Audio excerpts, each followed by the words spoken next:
Hello সম্মানিত, আপনি যদি কখনো ঝালকাঠি জেলার বিভিন্ন উপজেলায় ভ্রমণ করেন তাহলে দেখবেন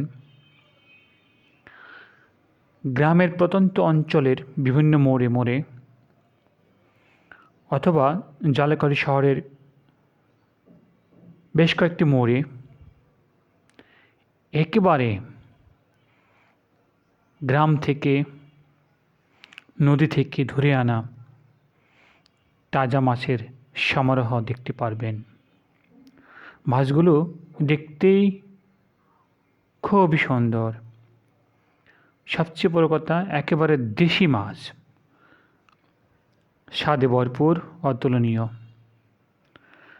এখানে আপনি পর্যাপ্ত পরিমাণ চিংড়ি পাবেন, যেগুলো একেবারেই জেল ছাড়া, প্রাকৃতিক উৎস থেকে সকল মাছই সংগ্রহ করা হয়ে থাকে।